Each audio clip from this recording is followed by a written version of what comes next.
நல்வாழ்த்துக்களை தெரிவித்துக் கொள்கிறேன். நன்னாவே நான் உங்களிடம் பரிசுத்த வேதாகமத்திலிருந்து யோனா என்ற கதாபாத்திரத்தை பற்றி பேச வந்துள்ளேன். முதலாம் அதிகாரத்தில் கர்த்தருடைய அழைப்பு மற்றும் யோனாவின் கீழ்ப்படியாமை. கர்த்தருடைய அழைப்பு.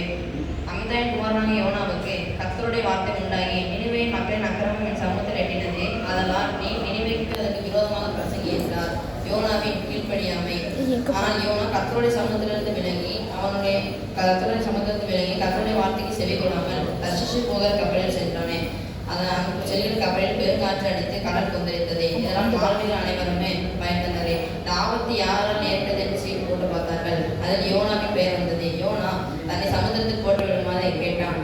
அதற்கு அந்த மாலுமிகள் அவனை சமுத்திரத்தில் போட்டார்களே. அதன் பின்பே பெருங்காற்று நின்று விட்டது, கடல் கொந்தளிப்பும் அமர்ந்தது. இருப்பினுமே கர்த்தருக்கு பயந்து தகன பலிகளிட்டு பொருத்தனை பண்ணினாரே. முதலாம் அதிகாரத்திலே running away from the god, ஆண்டவரை விட்டு விலகி ஓடுகிறான். இரண்டாம் அதிகாரத்தில் யோனாவின் மன்றாட்டு.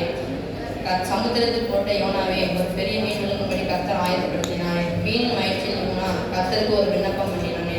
அவன் நெருக்கத்திலே அவன் கர்த்தரை நோக்கி கூப்பிட்டான். கர்த்தர் அவனுக்கு உத்தரவாறினார். பாதாளத்தின் வயிற்றிலிருந்து கூக்குரலிட்டான். கர்த்தர் அவனுக்கு செவி கொடுத்தார். சமுத்திரத்தின் நன்மையாக ஆற்றின் பள்ளத்திலே அவன் தள்ளிவிடப்பட்டானே.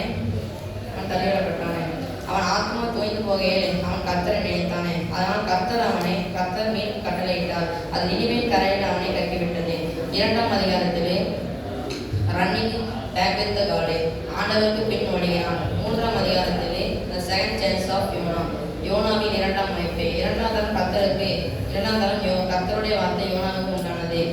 யோனா எழுப்பி நினிவேக்கு போனானே. இன்னும் 40 நாள் உள்ளது, அதன் பின்பு நினிவே கவிழ்க்கப்படும் என்றானே. நினிவேயின் மக்கள் அனைவரும் ரெட்டுடுத்தி கொண்டு சாமியில் உட்கார்ந்தார்களே. இந்த செய்தி நினிவேயின் ராஜாவிற்கு சென்றது. நினிவேயின் ராஜா தான் உடுத்திருந்த வஸ்திரத்தை கலற்றிவிட்டு ரெட்டுடுத்தி கொண்டு சாமியில் உட்கார்ந்தானே. அனைத்து மிருகங்களுமே மனுஷர்களும் ரெட்டெடுத்து கொண்டு சாமியில் உட்கார்ந்தானே. இதனால் நினிவே கவிழ்க்கப்படவில்லையே. மூன்றாம் அதிகாரத்திலே ரன்னிங் வித் த காட், ஆண்டவரோடு ஓடுகிறானே. இந்த யோனா மூலமாக ஆண்டவர் கிறிஸ்தவர்களுக்கு மட்டுமல்லாமல் புற ஜாதிகளுக்குமே உதவி செய்வாரே. கர்த்தருடைய சித்தத்தின்படி யோனா நடாமல் இருந்ததால் அவனுக்கு ஒரு மீன் ஆயத்தப்படுத்தப்பட்டு அந்த மீன் வயிற்றில் அவனுக்கு ஒரு பாலம் கற்பிக்கப்பட்டது. அதே போல நாமும் கர்த்தருடைய சித்தத்தின்படி